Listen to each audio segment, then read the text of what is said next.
These are the days. Congratulations, Brian and Rory. Fantastic achievement, and kept honest by England in the second half as well in that game. Yeah, they didn't go away, and they got a bit nerve-wracking. What, about 15 minutes in, it was only 1 point, and you kind of thought Ireland were a little bit tetchy and got drawn into a little bit of an arm wrestle and got in a bit of kick contest. Something that we haven't seen a huge amount from in recent times. But then they found their groove, and as James Ryan said, they found a way. And even when you're not perfect, I think good sides find a way. And yeah, they were, a bit of an average performance first half, and much better, last 20, 25 minutes, very, very clinical with the tries they scored. And it was comfortable at the end. The scoreline probably flatters Ireland a little, but I think that sending off, it just felt like there was inevitability about the end result once it went down to 15-14.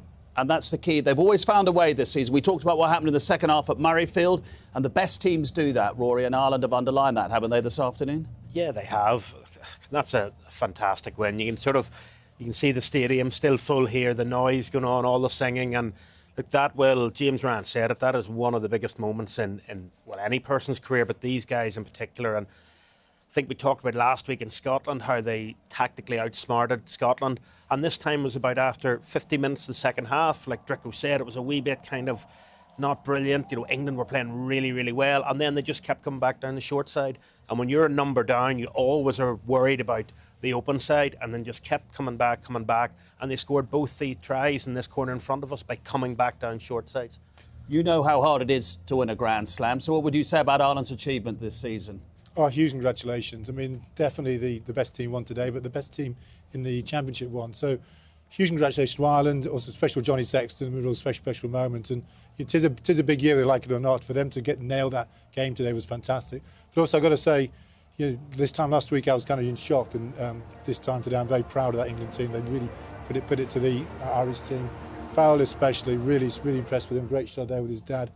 But yeah, I think Owen Farrell just took the team back to what we know we can actually do. Yeah, you can win games, you can lose games, but that was a big performance from England today. Lost 2 players. This red card is arguable. The yellow card again was arguable. Still going to argue about it, isn't it? I think it was a tough call, but did it change the game? No, not really, to be honest. I think England were always going to be competitive from what we're watching, but I don't think it changed the actual result. But it was when you come to these knockout games, you just don't want to see these red cards, yellow. Unless it's a clear and utter get him off. But anyway, well done to Ireland and well done to England as well. What will England take from this? Because actually Brian was saying beforehand that last season in Paris, when Ireland lost, they actually took a lot from the way they stayed in the game. Would there be something parallel for England today? I think so. There's so much more to the guys out there. You saw they look more like themselves. Contact area, they're strong, defensively strong. And even with 14 men, they didn't go away. When you've got 14 men, everyone's got to share the extra man's work, and things like a little bit of discipline here and there, it can really hurt. And the guys are going to tire out. And at the end, as Rory said, Ireland played it beautifully, coming down that short side where England were left with big, heavy forwards against a couple of fast backs. And it just showed. But I think for me, to take away from that game, I think there's been some open conversation this week, some honesty, some real deep honesty, and I think that may have relieved a little bit. And as those shackles have come off, more of the players are coming out, and why not? If they can build on that, you can see what I think has been really special to see so quickly within a week's turnaround, is that you can go from being 50 points down against France to right there with the best in the tournament. Do you look at the end of the Six Nations and think Ireland and France, obviously France at home, Grand Slam last year, are those the 2 teams to beat, or do you hear the hooves of the Southern Hemisphere coming fast? Well, they'll be coming fast, but look at the table, it doesn't lie. The 2 top teams, France and Ireland, the 2 top teams. I mean, I'd love England to win the World Cup, obviously, but it's not England I want France or Ireland to win. You want a Northern Hemisphere team to win. We've got to get over this tag from 20 years ago. And I think we've got the armoury. England are in a position they can win. They've got a great draw. Their next game is Argentina. Their big World Cup game. If they win that, they can go quite simply to the semi-finals. But they've got the team. France and Ireland have got the teams to win the World Cup, there's no doubt. But as we sit here, I promise you, in Pretoria, Auckland, they're sharpening their studs. They won't like be hearing all this about Ireland and France and England playing well. They'll be ready for us. And South Africa and Australia. I mean, Jones is down there. He's not going to take it lying down, is he? That's for sure. The Southern Hemisphere will be sharpening their studs, ready to go. So it's all on. But I think the Northern Hemisphere has never been in a better position to do something special this year. Now I can ask you about the World Cup. I felt in the way I couldn't jinx it beforehand. Ireland have never won a knockout match of the World Cup. They're in a tough draw. But what does this do for Ireland? Now they've ticked off the home Grand Slam, as it were. What about the World Cup?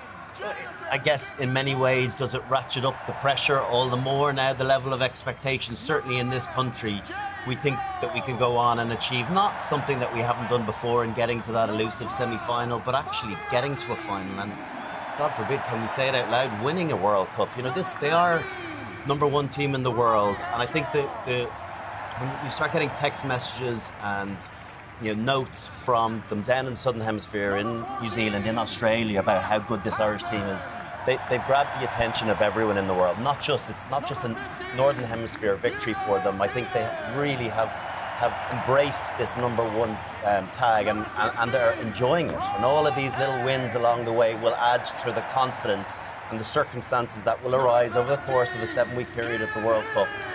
And hopefully it'll hold them in good stead for being able to deal with those situations when they do transpire. Perhaps very briefly, Rory, on ITV1, you want to relish that pressure, don't you, of going into the World Cup as potential winners? Absolutely, you do. You know, there's two guys in the studio here that went there with that tag and delivered, and that's what this Ireland team has got to do now. Grand Slam champions, can they go on and really succeed at that World Cup?